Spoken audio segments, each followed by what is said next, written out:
En fait, on a dit que la prééclampsie ou l'hypertension artérielle, c'est l'augmentation des chiffres tensionnels. C'est quoi déjà cette valeur exacte? Pour une personne normale, les chiffres tensionnels, c'est aussi entre 120 et 80 mm de mercure. Là, c'est la valeur normale de votre tension artérielle. Maintenant, si on prend votre tension artérielle et qu'elle est supérieure à 140 sur 90 mm de mercure, là, déjà, vous êtes forcément ou probablement en train de développer de l'hypertension artérielle. Maintenant, si déjà on prend vos chiffres tensionnels et que c'est élevé, on va faire de la surveillance quotidienne. Et aussi, on va surveiller certains paramètres. On ne va pas se limiter seulement au contrôle de vos chiffres tensionnels, non. On va faire des surveillances associées. Maintenant, les manifestations cliniques, on peut avoir par exemple, on peut avoir les maux de tête. Donc, ça dépend. On peut avoir des maux de tête qui sont normaux et on peut aussi avoir des maux de tête anormaux. Donc là, ça dépend. On a aussi la trouble lié à la vision. Tous ces signes associés, ça nous oriente probablement à une prééclampsie. Parce que si vous avez de l'hypertension artérielle associée au moins à l'un de ces signes, vous développez déjà ce qu'on appelle de la prééclampsie. On peut aussi avoir un impact aussi sur les mouvements fœtaux.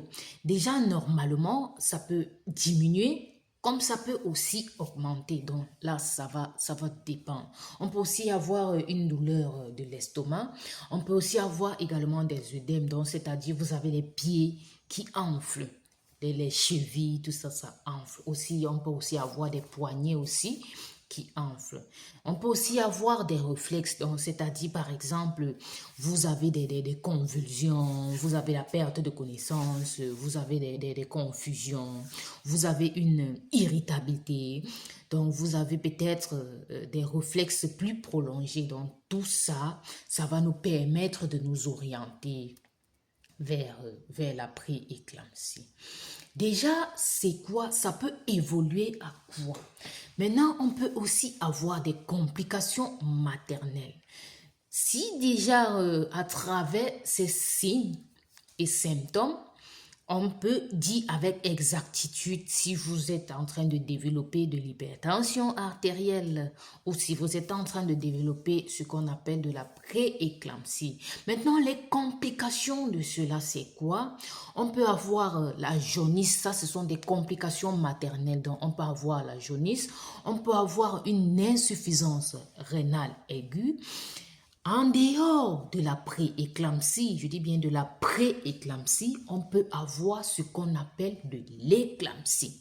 On va parler de l'éclampsie dans la prochaine vidéo, mais là, on parle de la prééclampsie.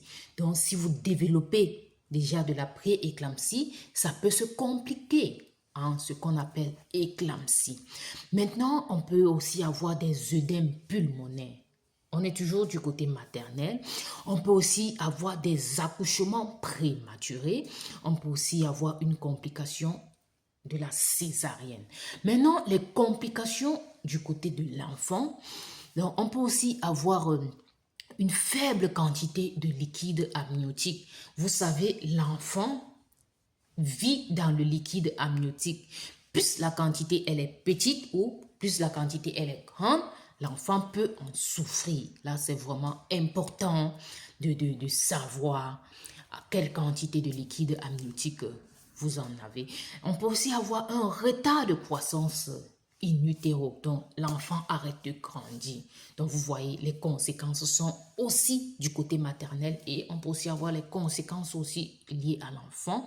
On peut aussi avoir des accouchements, donc l'enfant naît prématurément, donc il naît avant le terme. On peut aussi avoir un syndrome de détresse respiratoire. Quand l'enfant naît, il a les difficultés respiratoires. Donc, on peut aussi avoir des hémorragies, on peut aussi avoir des décès dans les deux cas. Là, ce sont des complications de la prééclampsie.